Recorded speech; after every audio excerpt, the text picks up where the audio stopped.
All right, my friends, in this video, we're going to start talking about the next couple of topics that we're going to cover in React and the application we're going to build to better understand those topics. So let's get to it. I first want to begin by telling you about a couple things we still need to figure out around the world of React.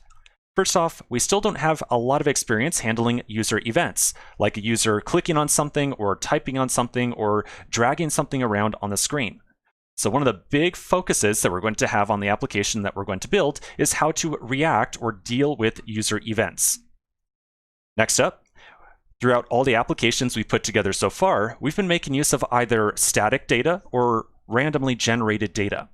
But in a real React application, we very, very frequently need to attempt to fetch some data from some outside API or from some server and pull data out of some database. So we're going to have a big focus on learning how we can correctly fetch data inside of a React application. And then finally, this is kind of a very basic thing to understand as well, how are we going to show a list of records? So far, we haven't really been building any lists of data. We've been just showing kind of individual elements one at a time, but we haven't been rendering a list. At its absolute core, just about every web application that you're ever going to work on at some point in time is going to need to show a list of data. And I would be kind of hard-pressed to think of just about any web app, any very popular web app, that doesn't show a list of records. So we're going to get a really good idea of how to show a list of records. All right, so with these kind of goals or these topics in mind, user events, fetching data, and showing lists, let's take a quick peek at a mock-up of the application we're going to build. All right.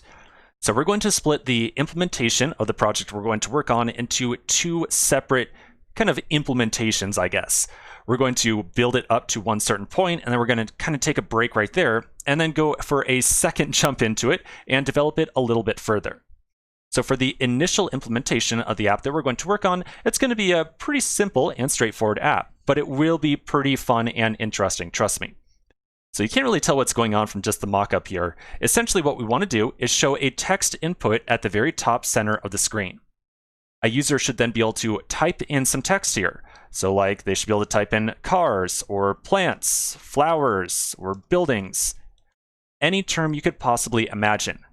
After they type in that term and then press enter, we are going to do a search or a request to an outside API that is going to find images, or basically just simple pictures that match whatever term that user just entered. So if a user enters in cars and then presses enter, I would want to somehow get a list of images of cars and show them on the screen to the user. So that's pretty much it for the V1 implementation. We're going to get all these different images that we're going to find and then just show them one at a time going down the screen.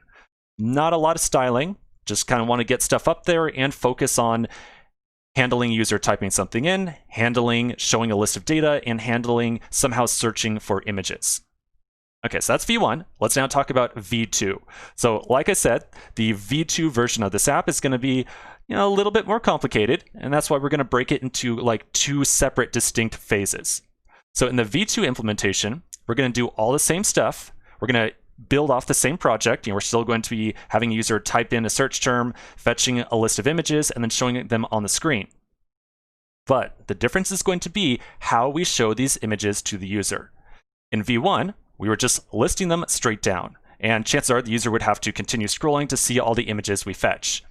In the V2 implementation, I want to kind of tile the images across the screen.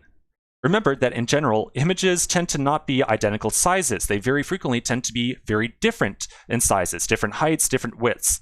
So I want to figure out some really clever way in which we can make sure that we have these different sized images inside of here and still kind of tile them to all line up very nicely. So that's going to be the V2 portion. This V2 portion is going to be a little bit more on the CSS and styling side, but don't worry, it's still going to have a lot of React-specific topics, and you're going to get a better idea of how to integrate React with non-React code, essentially. All right, so that's the idea. Now before we take a pause, let's generate a new application to house our code for this project. So I stopped my seasons project by hitting Control-C. I'll then go up one directory to my workspace folder, and back over here, I'm going to use create React app to generate my new project. And I'm going to call this thing simply Pix, like so. Okay, so that's going to install stuff. So let's take a quick pause right here. We'll come back to the next section and start working on this project.